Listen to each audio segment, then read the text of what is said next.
How many masks do you wear a day? At work, we wear the mask of a competent employee. On social media, the mask of a happy life. And at home, the mask of a reliable parent or child. We constantly feel the need to prove ourselves and validate our worth just to belong. Will I be accepted if I do at least this much? If they see my true, shabby self, will I be abandoned?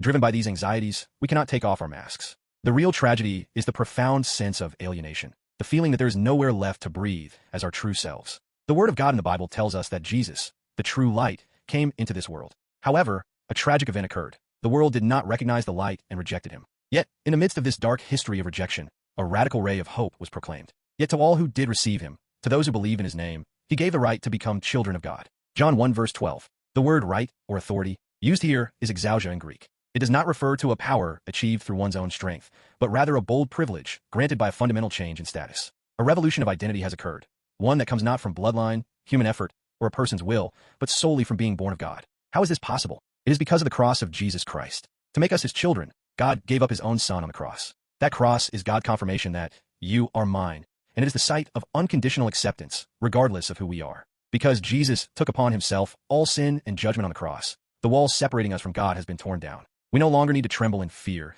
trying to prove our qualifications or status. All we need to do is receive Jesus into our lives, to sincerely welcome him in. Beloved friends, it is okay to take off your mask now. Within the family of God, your salary or your appearance does not define your worth or your qualifications. The moment we believe in and receive Jesus, we become part of the family of God, the master of the universe. While the world discards us when we are no longer useful, God embraces us even at our lowest, saying, "You are my beloved child." At this moment, won't you lay down your heavy masks and welcome Jesus into your heart? Do not strive for a position through effort.